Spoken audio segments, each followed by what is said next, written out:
10 million people worldwide die each year from conditions related to substandard housing, unsafe water, and poor sanitation.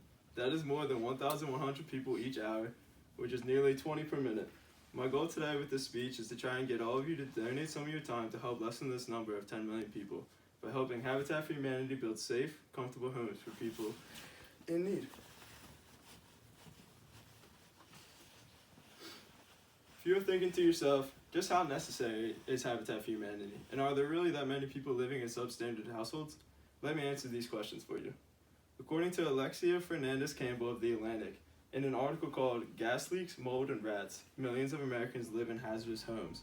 30 million homes in the U.S. have serious health and safety hazards, such as gas leaks, damaged plumbing, and poor heating. 6 million of those have structural problems, and another 6 million have lead paint, and that is just in America. So what exactly is substandard housing? It is housing that poses a risk to the health and physical well-being of its occupants, neighbors, and visitors. This is according to the author of Impact of Substandard Housing on Health. According to Samaya Bashir, author of Home is Where the Harm Is, Inadequate Housing as a Public Health Crisis, significant research demonstrates an association of household triggers such as poor insulation, combustion appliances, cockroach and rodent infestation, dust mites, hyper and hypothermia, unaffordable rent, and dangerous levels of lead in soil and household paint with asthma, neurological damage, malnutrition, stunted growth, and accidents and injury. Housing instability such as overcrowding or an inability to afford it causes stress and depression. As a result of trying to pay for an unaffordable house, families will cut back on other necessities such as food and healthcare. According to an article from EBSCO Host called The 3 Myths About Affordable Housing, Lisa Harker, a child poverty expert, found that poor housing and conditions increase the risk of severe health problems and disability by up to 25% during childhood and early adulthood.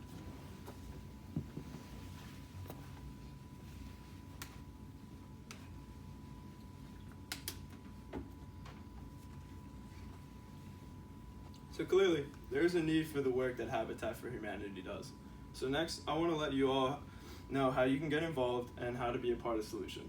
You can be a part of the solution by donating your time to help Habitat build. You don't need to be in crazy good shape or have knowledge of how to build houses. Group leaders will organize everything and be there to help every step of the way. Help is needed everywhere, and that is why there are Habitat organizations all around the world. There are organizations in nearly 70 countries and 1,400 communities in the U.S. spanning all 50 states, Puerto Rico, and Washington, D.C.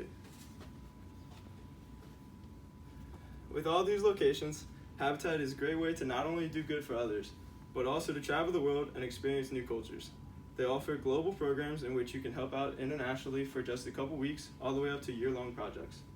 Or if you are more interested in helping out locally, there are Habitat organizations in Bucks County, Montgomery County, Lehigh Valley, and Philadelphia.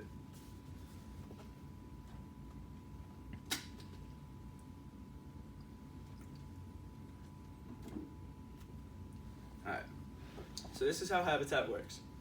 Families apply for affordable homes, and families that are chosen are expected to put in 250 sweat equity hours, which means that they are forced to help construct not only their home, but along with other homes that they're constructing in that community. And houses are sold at no profit. And donations for building materials along with volunteer labor allow these families to purchase the homes at a discounted price. This is all according to Habitat volunteer Christina Zorla, author of Building Homes, Rebuilding Spirits. Families are also expected to pay a monthly mortgage. According to Krista Smith, the writer of The Rise of Habitat for Humanity Subdivisions, Habitat uses these mortgage payments to fund additional homes.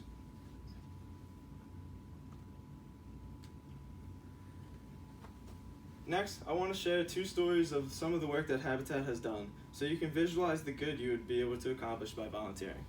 First, I want to talk about Cherry Street in Winston-Salem, North Carolina. This street was full of blighted, vacant homes, and it became a place of violence and crime because of it. Habitat decided to replace 16 houses on the street, and private developers were inspired by Habitat's efforts and decided to renovate 6 more. Since the renovations, crime dropped 50%, and drug offenses dropped by more than 70%. So I can see here, I put 2 of the pictures. So this was before Habitat got there. you can see like every house here is all like destroyed and empty and stuff. And then that was the same house after Habitat for Humanity came in, so they rebuilt all of that.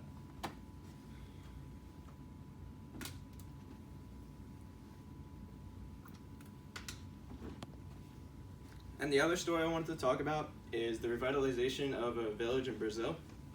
People in the village lived in huts in which the walls were great breeding environments for these bugs called kissing bugs. Kissing bugs are small beetles that feed on the skin and leave behind a parasite that causes Chagas disease. Chagas disease can fatally damage the heart and kills 15,000 people a year, according to Doctors Without Borders. The village also lacked water during the dry season, which would last most of the year. Women would have to walk 4 miles every day just to collect water. So Habitat built block houses with concrete floors and proper roofs for the village. This eliminated the kissing bugs problem. They also built large stone cisterns outside of each home to provide families with enough drinking water to last the whole year. And if you're wondering what a cistern is, as I was when I read that, this is what it is. So when rain comes, it slides off the roof into the gutter, which then goes into this large stone cistern, and then they're able to get clean water from a pump that runs underground so that they have water all year round.